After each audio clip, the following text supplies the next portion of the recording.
স্টাফদের কর্মবিরতিতে সারা দেশে ট্রেন চলাচল বন্ধ, যাত্রী দুর্ভোগ চরমে, সব দাবি মানা অসম্ভব বললেন অর্থ উপদেষ্টা। কর্মবিরতির এটা পজিটিভ থেকে নেগেটিভ সাইডটাই বেশি।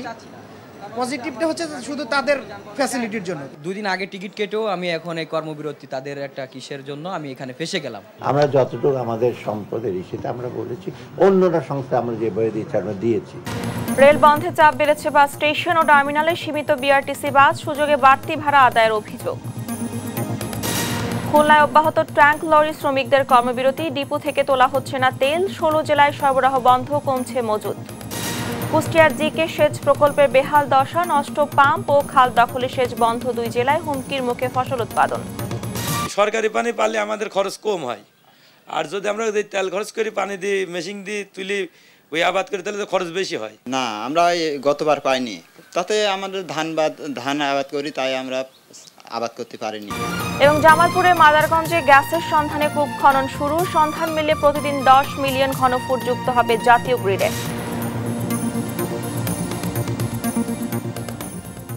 আমন্ত্রণ দেশ জনপদ সংবাদে, দেখছিলেন শিরোনামগুলো, সঙ্গে আছি আমি রানা ইসলাম।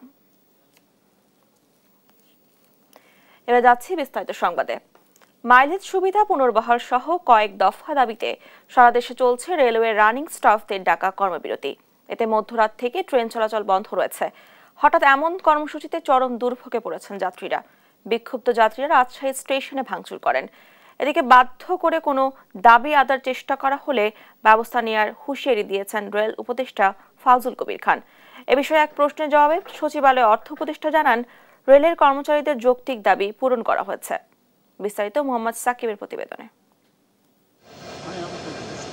স্টেশনে এসে দীর্ঘ অপেক্ষা, কিন্তু ছেড়ে যাচ্ছে না ট্রেন। রানিং স্টাফদের ডাকা কর্মবিরতির কারণে এমন দুর্ভোগে পড়েছেন সাধারণ যাত্রীরা।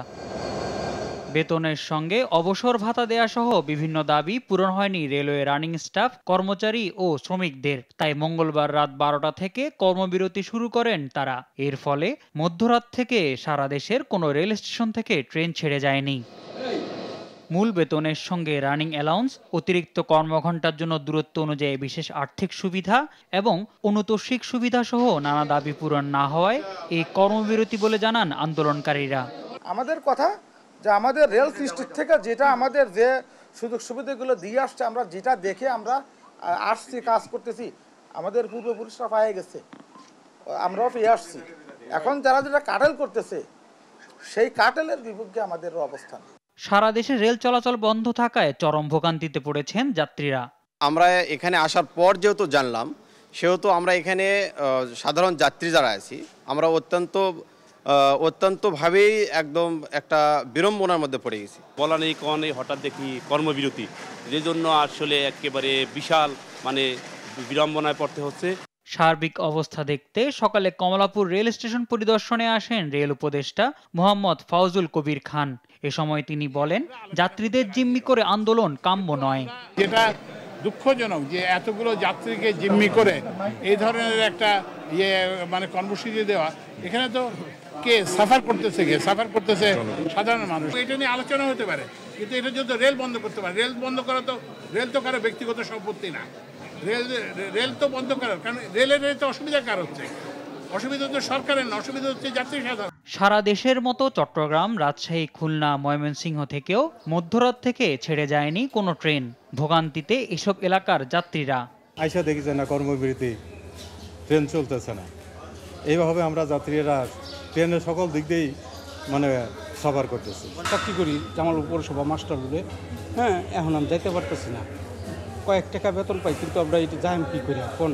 চট্টগ্রামে পাহাড়তলী স্টেশন চত্বরে সকালে বিক্ষোভ করেন রানিং স্টাফরা। রাজশাহীতে ট্রেন চলাচল বন্ধ থাকায় স্টেশনে ভাঙচুর করেন বিক্ষুব্ধ যাত্রীরা। এদিকে সচিবালয়ে সাংবাদিকদের এক প্রশ্নের জবাবে অর্থ উপদেষ্টা বলেন, রেল কর্মচারীদের যৌক্তিক দাবি পূরণ করা হয়েছে। এর বাইরে কোনো দাবি পূরণ করা সরকারের পক্ষে কঠিন। কিছু ছিল তাদের, কিছু কর্মচারীদের আমরা বেশ কয়েকদিন আগেই তাদের যৌক্তিক যে সেগুলো আমরা দিয়েছি। আমরা যতটুকু আমাদের সম্পদের ইস্যুতে আমরা বলেছি, অন্যরা সংস্থা আমরা যে বই দিয়েছি আমরা দিয়েছি। রানিং স্টাফদের কর্মবিরতিতে যাত্রী ভোগান্তি কমাতে স্পেশাল বাস সার্ভিস চালু করেছে বিআরটিসি। রেলের টিকিট দিয়েই এই সেবা নিতে পারবেন যাত্রীরা। মোহাম্মদ সাকিব, দেশ টিভি, ঢাকা। বেতনের সঙ্গে অবসর ভাতা সহ বিভিন্ন দাবিতে মঙ্গলবার ভোররাত থেকে কর্মবিরতিতে গেছে বাংলাদেশ রেলওয়ে রানিং স্টাফরা। একই চিত্র সারা দেশের। এ নিয়ে জানাতে কমলাপুর রেল স্টেশনে আছেন আমাদের সহকর্মী এইচ হিমেল, সরাসরি যুক্ত হচ্ছেন তিনি। হিমেল, কর্মবিরতির বর্তমান পরিস্থিতি কেমন দেখতে পাচ্ছেন? এছাড়া যাত্রীদের কি কি সমস্যার সম্মুখীন হতে হচ্ছে? আমি এই মুহূর্তে কমলাপুর রেলওয়ে স্টেশনে যে প্ল্যাটফর্ম, সেই প্ল্যাটফর্মে আছি। এখান থেকে আমরা একদম সকাল থেকে আমরা কিন্তু পর্যবেক্ষণ করার চেষ্টা করছি যে এখানে কেমন। এখানে যাত্রীদের কথা যদি বলবেন, যাত্রীদের বেশ সমাগম ছিল, কিন্তু এখন বেলার সাথে সাথে কিন্তু যাত্রীদের দেখা যাচ্ছে না। আর আমরা যে পরিস্থিতি পর্যবেক্ষণ করে যেটা জানতে পেরেছি, সকাল বেশ সমাগম ছিল এবং অনেক যাত্রী কিন্তু ফিরেও গিয়েছে রেল স্টেশন থেকে। তারা আবার কিছু যাত্রী কিন্তু এখনো অপেক্ষমান আছেন ট্রেনের আশায়। আর সকালে রেল মন্ত্রণালয়ের পক্ষ থেকে রেল উপদেষ্টা সকাল 10টায় স্টেশন পর্যবেক্ষণ করেন এবং রেল মন্ত্রণালয় তিনি পরিদর্শন করে রেল স্টেশন পরিদর্শন করে তিনি অর্থ মন্ত্রণালয়ের সাথে বৈঠক করে এই বিষয়টি সমাধান করার আশ্বাস দেন তিনি। তারপর সকাল 11টায় বিএনপি অঙ্গ সংগঠন, শ্রমিক দলের নেতারা ও আন্দোলনরত স্টাফদের পক্ষ থেকে তারা হচ্ছে যে একটি জটিকা মিছিল বের করে এবং তারা এটা ব্যক্ত করে যে তাদের দাবি মেনে নিতে হবে এবং মেনে নেওয়ার মাধ্যমে এই বিষয়টি আসলে সমাধান হবে, এটা তারা জানান। আরেকটি বিষয় আমি বলতে চাই, বেলা দুপুর 12টার পরপর রেল কর্মকর্তা ঊর্ধ্বতন রেল কর্মকর্তা এবং এখানকার যে রাজনৈতিক নেতৃবৃন্দ আছেন তারা কিন্তু একটি বৈঠক বসেছেন এবং সচিব মহোদয় কিন্তু বৈঠকে ছিলেন। অর্থাৎ কমলাপুর রেল স্টেশনের যে ভিআইপি কেবিন আছে সেই কেবিনে কিন্তু বৈঠকটি অনুষ্ঠিত হয় বেলা 12টা, অর্থাৎ 12টার পর থেকে ঠিক 3-3:30 পর্যন্ত কিন্তু সেই বৈঠক চলমান ছিল। সেই বৈঠক শেষ হওয়ার পর কিন্তু তারা প্রেসের সাথে কোনো কথা বলেনি। আমরা এখান থেকে যেটা জানতে পেরেছি, তারা কথা না বলে তারা অর্থ মন্ত্রণালয়ের দিকে গিয়েছেন এবং সেখানে আরেকটি বৈঠক করবেন। বৈঠক করার পর হচ্ছে তারা সর্বশেষ পরিস্থিতি জানাতে পারবেন যে এই যে রানিং যে স্টাফ যে কর্মবিরতি চলছে, যে আন্দোলন চলছে, সেই আন্দোলনের জন্য কি সিদ্ধান্ত নেওয়া হচ্ছে সেটি তারা অর্থ মন্ত্রণালয়ের আরেকটি বৈঠকের মাধ্যমে তারপর তারা জানাবেন, সেটি আসলে আমাদেরকে তারা জানিয়েছেন। হিমেল, ধন্যবাদ আপনাকে। একই বিষয় জানাতে রাজশাহী থেকে যুক্ত হচ্ছেন আমাদের সহকর্মী কাজী শাহেদ। রাজশাহীতে কর্মবিরতির বর্তমান অবস্থিতি কেমন দেখছেন?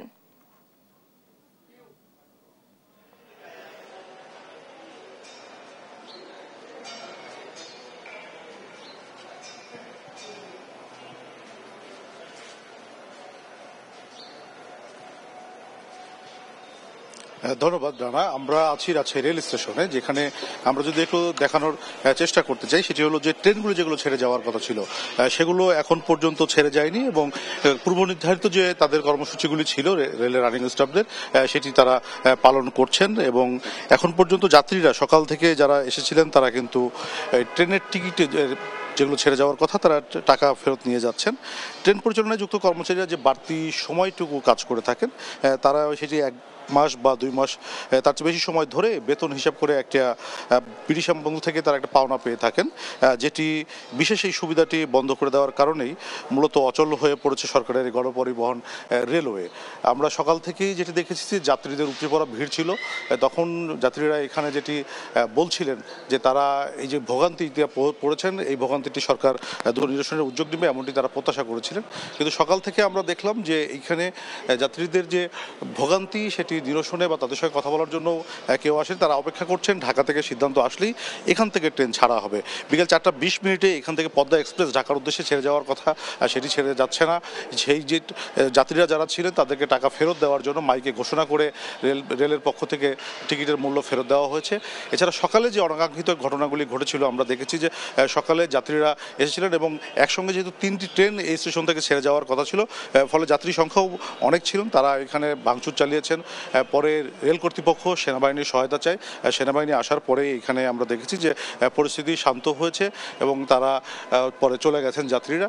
রেলের পক্ষ থেকে যেটি বলা হচ্ছে যে কেন্দ্র থেকে যেহেতু রানিং স্টাফরা তাদের এই কর্মসূচিটি ঘোষণা করেছেন, তারা যখন এই আবারও ট্রেন চলাচলের কথা বলবেন কেবল তখনই আবারও ট্রেন ছেড়ে যাবে। তবে এখন পর্যন্ত স্টেশনে আমরা দেখেছি যে পুলিশের সদস্যরা তারা বাড়তি নিরাপত্তা ব্যবস্থা এখানে নিয়েছেন যাতে ট্রেনে কোনো ধরনের অপ্রীতিকর ঘটনা না ঘটে। তবে অনেক যাত্রী এখন পর্যন্ত যারা খবর পাননি যে ট্রেন চলাচল করছে না, তারা অনেকে স্টেশনে আসছেন এবং তারা যেটি বলছেন যে তাদের একটি ভোগান্তি হয়েছে। আর এর বাড়তি চাপ পড়েছে কিন্তু পরিবহন বাসের উপরে, যেহেতু রাজশাহী রেল স্টেশনের পাশেই ঠিক বাস স্টেশন, সেখানে আমরা দেখেছি যে কাউন্টারগুলিতে উপচে পড়া ভিড়, বিপুল পরিমাণ যাত্রী সেখানে অপেক্ষা করছেন বিভিন্ন গন্তব্যে যাওয়ার জন্য। ট্রেনের যাত্রীরা কিন্তু সেখানে যেহেতু ভিড় বাড়িয়েছেন, ফলে তারাও একটু হিমশিম খাচ্ছেন। রেল স্টেশনের যে এখানে যিনি ম্যানেজার আছেন শহীদুল আলম, তিনি যেটি বলেছেন যে তাদের যে সকালবেলার যে অনাকাঙ্ক্ষিত ঘটনাটি ঘটেছে এরপরেই তারা মূলত এখানে আইনশৃঙ্খলা বাহিনীর সদস্যদের সহযোগিতা চেয়েছেন এবং তাদের যে নিরাপত্তা বাহিনী তারাও বাড়তি সতর্ক অবস্থানে আছেন। এছাড়া পুলিশ সদস্যরাও এখানে আছেন নিরাপত্তা বলে। বলা যায় যে স্টাফদের যে কর্মবিরতি এর ফলে সরকারের এই গণপরিবহনটি কার্যত অচল হয়ে পড়েছে। তো এই ছিল রাজশাহী থেকে রানা, আমার কাছে সর্বশেষ ফিরছি স্টুডিওতে। শাহেদ, ধন্যবাদ আপনাকে। এবারে যুক্ত হচ্ছি চট্টগ্রামে আছেন আমাদের সহকর্মী AK-M নাজিম। নাজিম, আপনি জানাবেন চট্টগ্রামে কর্মবিরতির বর্তমান পরিস্থিতি।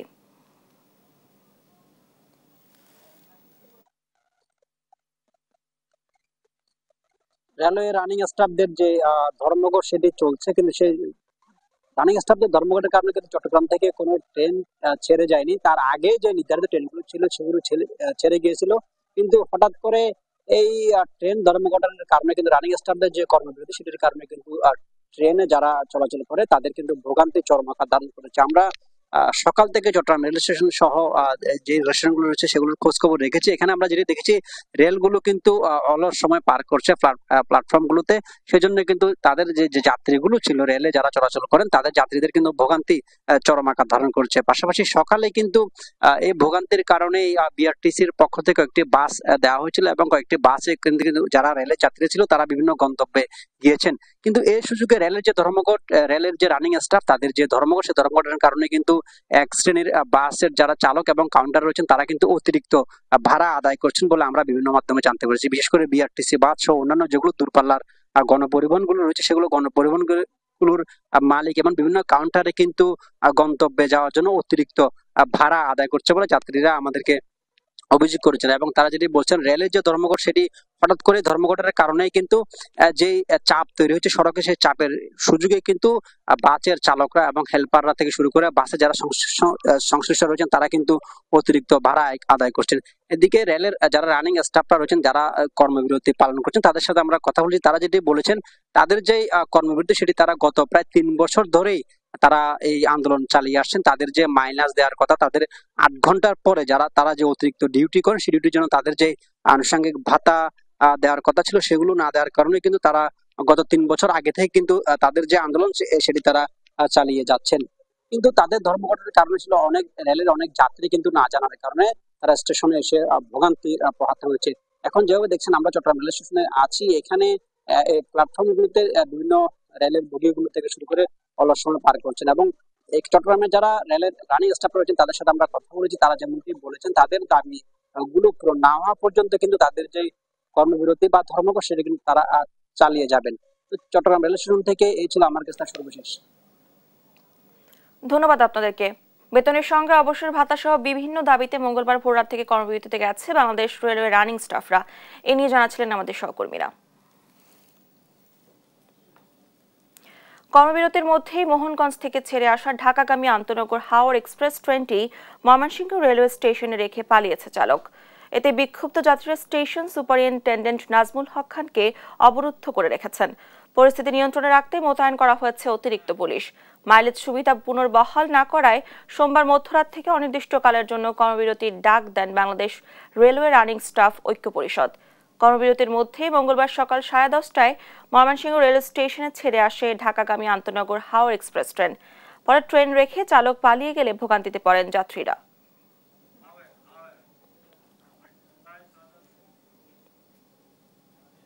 কালকে রাত 12টা বাজে আমরা টিকিট কাটছি, সেই টিকিট নিয়ে আমরা মোহনগঞ্জ যখন আসি, মোহনগঞ্জ আসার পর ঠিক আছে ওইখান থেকে ঠিকই আপনার ট্রেনটা চলতেছে, মাইমিসিং আসার পর এখানে বলতেছে আর যাবে না।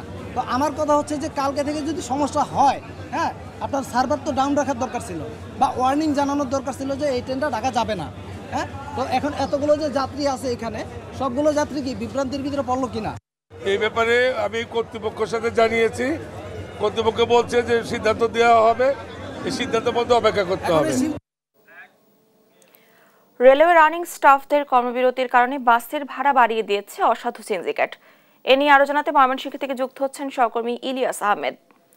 ইলিয়াস, কি পরিমাণ বাড়তি ভাড়া আদায় করা হচ্ছে, কি বলছেন বাস কর্তৃপক্ষ ও যাত্রীরা?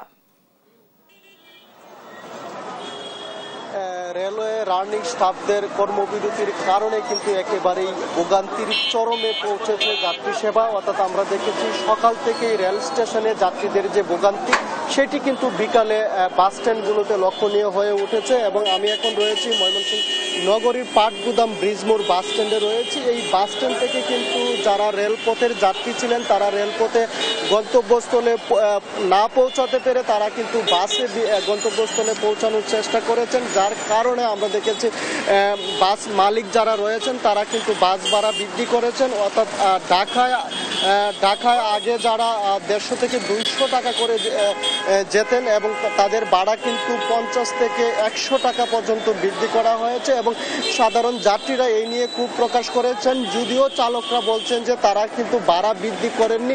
সেই বিষয়টি তারা বলছিলেন। আমরা দেখেছি যে বাস স্ট্যান্ডগুলোতে অন্যান্য দিনের ন্যায় আজকে কিন্তু যাত্রী সংখ্যা অনেকটাই বৃদ্ধি পেয়েছে এবং সাধারণ যাত্রীরা কিন্তু তারা স্বস্তিতে কোথাও যেতে পারছেন না। এবং তারা কিন্তু বলছেন যে চালক সহ অন্যান্য হেল্পার যারা রয়েছেন তাদেরকে জোর করেই অনেকেই কিন্তু বাসে তুলছেন এবং বেশি ভাড়া কিন্তু তারা নেওয়ার অভিযোগ কিন্তু আমাদের কাছে করেছেন। আমরা এই বিষয়টি নিয়ে প্রশাসনের সঙ্গেও কথা বলেছিলাম। তারা বলছেন যেহেতু ট্রেন যোগাযোগ বন্ধ রয়েছে, সেহেতু স্বভাবত কারণেই কিন্তু বাস স্ট্যান্ডগুলোতে যাত্রী চাপ বেড়েছে এবং যাত্রীরা যেন হয়রানির শিকার না হয় সেই লক্ষ্যে কিন্তু তারা প্রয়োজনীয় ব্যবস্থা নেওয়ার কথা আমাদেরকে জানিয়েছেন। এবং সেই লক্ষ্যে আমরা দেখেছি আইনশৃঙ্খলা বাহিনীও কিন্তু কিছু কাজ করছেন, সেই বিষয়টি কিন্তু আমরা লক্ষ্য করেছি। এছাড়াও ময়মনসিংহ নগরীর পাটগুদাম ব্রিজ মোড় সহ মাসকান্দা এবং বাইপাস মোড়ে অতিরিক্ত যাত্রী চাপ কিন্তু লক্ষ্য করা গেছে এবং তারা বলছেন যে তাদের কাছ থেকে অতিরিক্ত ভাড়া আদায় করছে এবং সেই বিষয়গুলো কিন্তু প্রয়োজনীয় ব্যবস্থা নেওয়ার দাবি কিন্তু জানিয়েছেন। অর্থাৎ চালকরা বলছেন যে তারা কিন্তু যাত্রীদের বুঝিয়েই কিছু ভাড়া কিন্তু বাড়তি নিচ্ছেন, সেই বিষয়টি চালকরা আমাদেরকে বলছিলেন। এবং যাত্রীরা বলছেন এই যে বারবার ভোগান্তি এবং রেলপথে কর্মবিরতি, সেইগুলো নিয়ে কিন্তু সাধারণত যারা যাত্রী রয়েছেন তারা ক্ষোভ প্রকাশ করেছেন। তারা বলছেন যে প্রয়োজনের তাগিদেও কিন্তু আজকে তারা ট্রেনে টিকিট করেও কিন্তু তারা তাদের যে গন্তব্যস্থল, সেই গন্তব্যস্থলে কিন্তু পৌঁছাতে পারেননি নির্দিষ্ট সময়ের মধ্যে। অর্থাৎ তারা বলছিলেন যে যদিও আজকে ময়মনসিংহ রেলওয়ে স্টেশনে কিন্তু সকাল 10:30টায় মোহনগঞ্জ থেকে ঢাকাগামী একটি হাওড়া এক্সপ্রেস আন্তনগর ট্রেন কিন্তু ঢাকার উদ্দেশ্যে কিন্তু ছেড়ে এসেছিল এবং সেইখানে কিন্তু প্রায় 500 থেকে 600 জন যাত্রী কিন্তু ভোগান্তির মধ্যে পড়েন এবং তারা কিন্তু অনেকেই বাসে কিন্তু গন্তব্যস্থলে। তৃতীয় দিনও চলছে খুলনার ট্যাঙ্ক লরির শ্রমিকদের ধর্মঘট। মঙ্গলবার সকাল 8টার দিকে শ্রমিকরা পদ্মা, মেঘনা ও যমুনা ডিপো গেটের সামনে ট্যাঙ্ক লরি রেখে ধর্মঘট শুরু করে। এদিনও 16 জেলায় বন্ধ রয়েছে সব ধরনের জ্বালানি তেল সরবরাহ। সহকর্মী নুর ইসলাম রকি রিপোর্ট, জানাচ্ছেন আপন অপু। তারই প্রতিবাদে আমাদের এই কর্মবিরতি আজকের মতো। শ্রমিক নেতা আলী আজিমের মুক্তির দাবিতে খুলনায় তৃতীয় দিনেও অব্যাহত আছে ট্যাঙ্ক লরি শ্রমিকদের ধর্মঘট।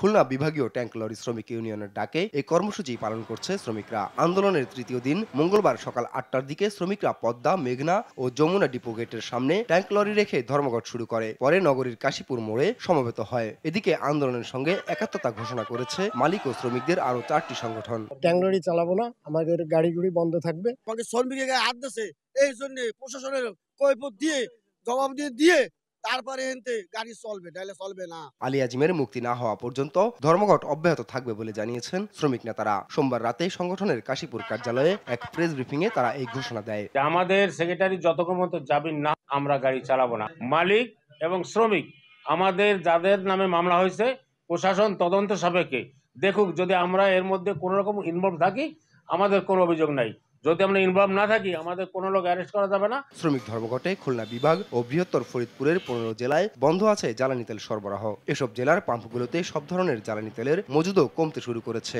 পাম্পে তেল নিতে আসছিলাম, পাম্পে তেল নাই, লোকজনও নাই, তালা মারা আছে, এরপরে সামনে ব্যারিকেড দেওয়া রয়েছে। যেহেতু 2 দিন যাবত আমাদের ডিপো বন্ধ রয়েছে একটা সমস্যার কারণে, আর আমাদের তেল অলরেডি ড্রাই হয়ে গেছে, এখন বিক্রি করার মতো আর তেল এখন নাই। ডিপো থেকে তেল উত্তোলন বন্ধ, এখন তেল উত্তোলন বন্ধ, আমরা উঠাইতে পারতেছি না, আমরা কি করে বেচবো?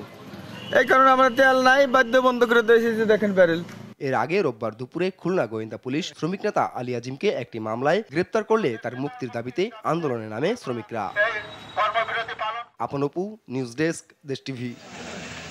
কুষ্টিয়ার ইসলামী বিশ্ববিদ্যালয়ের ডেভেলপমেন্ট স্টাডিজ বিভাগের সহকারী অধ্যাপক হাফিজুল ইসলামের বাধ্যতামূলক ছুটির সিদ্ধান্তকে প্রহসন আখ্যা দিয়ে ফের আন্দোলনে নেমেছেন শিক্ষার্থীরা। মঙ্গলবার শিক্ষার্থীরা বটতলা থেকে বিক্ষোভ মিছিল বের করে ক্যাম্পাসের বিভিন্ন সড়ক ঘুরে উপাচার্যের বাসভবনের সামনে অবস্থান নেন তারা। শিক্ষার্থীদের অভিযোগ, এই শিক্ষক ক্লাসে অশ্রাব্য কথা বলেন, তারা তার স্থায়ী বহিষ্কার দাবি করেন।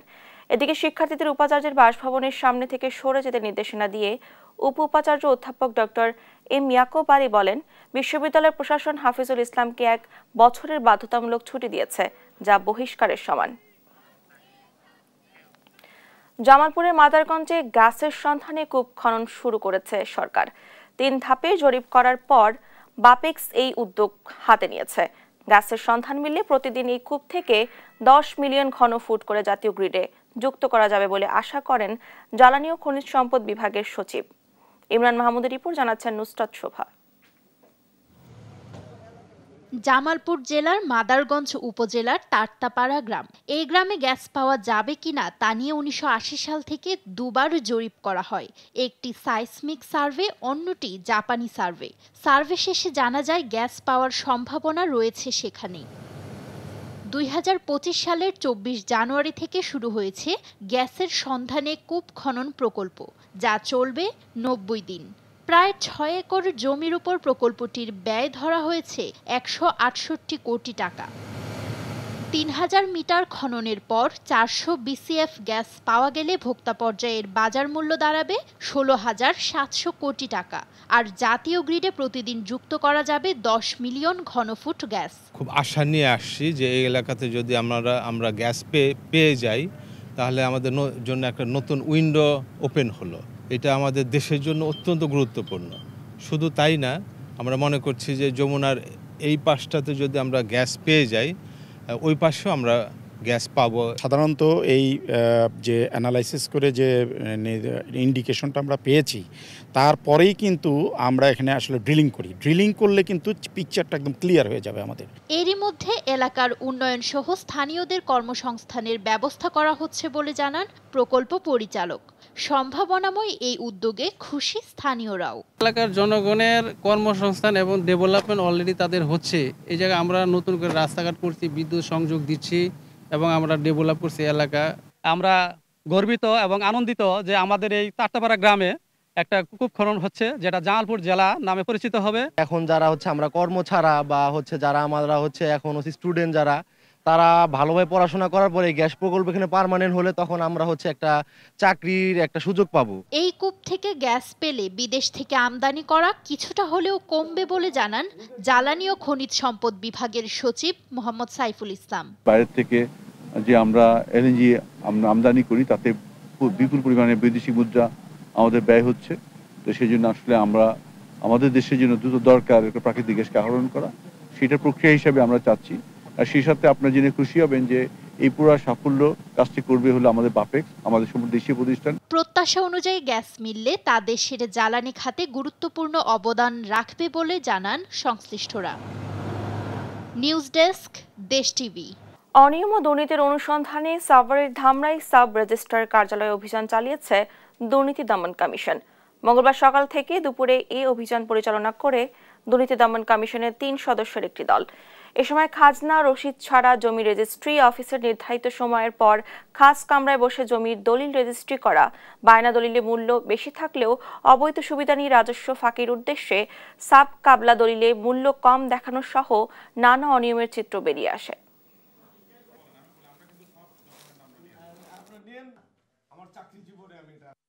যেমন আমরা যেটা পেয়েছি যে খাজনা রসিদ ছাড়াই এখানে জমি দলিল হচ্ছে, যেটার আইনে কোনো সুযোগ নেই, সুযোগ তৈরি হয়ে যাচ্ছে, যেটাতে সরকারের রাজস্ব ফাঁকির সম্ভাবনা থাকে। খাস কামরায় অনেক দলিলই হয়, কিন্তু ওই এজলাসে বসে ছোটখাটো ভুলভ্রান্তি পালিয়ে সে দলিলটা আর হয় না। কুষ্টিয়া মিরপুর উপজেলার এক ঢালাই শ্রমিকের ক্ষতবিক্ষত মরদেহ উদ্ধার করেছে পুলিশ। মঙ্গলবার সকালে ছাতিয়ান ইউনিয়নের ধলসা গ্রামের একটি কলাবাগান থেকে মঈনুদ্দিন নামের ওই ঢালাই শ্রমিকের মরদেহ উদ্ধার করা হয়। নিহতের পরিবার ও স্থানীয়রা জানায়, সোমবার সন্ধ্যায় 6 জন ব্যক্তি মঈনুদ্দিনকে বাড়ি থেকে ডেকে নিয়ে যায়। এরপর সকালে একটি কলাবাগানে মঈনুদ্দিনের ক্ষতবিক্ষত মরদেহ পায় তারা। পুলিশ জানায়, খবর পেয়ে মঈনুদ্দিনের মরদেহ উদ্ধার করে কুষ্টিয়া জেনারেল মর্গের হাসপাতালে পাঠিয়েছেন তারা। এ সময় জড়িতদের ধরতে তদন্তে চলছে বলেও জানায় পুলিশ। সুবিধাবঞ্চিত শিশুদের নিয়ে সবাই দেখবে কক্সবাজার শীর্ষক 2 রাত 3 দিনের এক ব্যতিক্রমী কক্সবাজার ভ্রমণ আয়োজন করেছে সামাজিক সংগঠন দুর্বার তারুণ্য ফাউন্ডেশন। ঢাকা, চট্টগ্রাম, খুলনা ও রংপুর থেকে বাস যোগে 2 শতাধিক সুবিধাবঞ্চিত শিশুদের কক্সবাজার ভ্রমণের উদ্দেশ্যে আনা হয়। তাদের আসা যাওয়া, থাকা খাওয়ার সব খরচ বহন করেছে দুর্বার তারুণ্য ফাউন্ডেশন। এ সময় কক্সবাজারের শিশুরা আনন্দ উচ্ছ্বাসে আপ্লুত হয়ে যায়। ভ্রমণের দ্বিতীয় দিন আয়োজিত হয় সাংস্কৃতিক অনুষ্ঠান।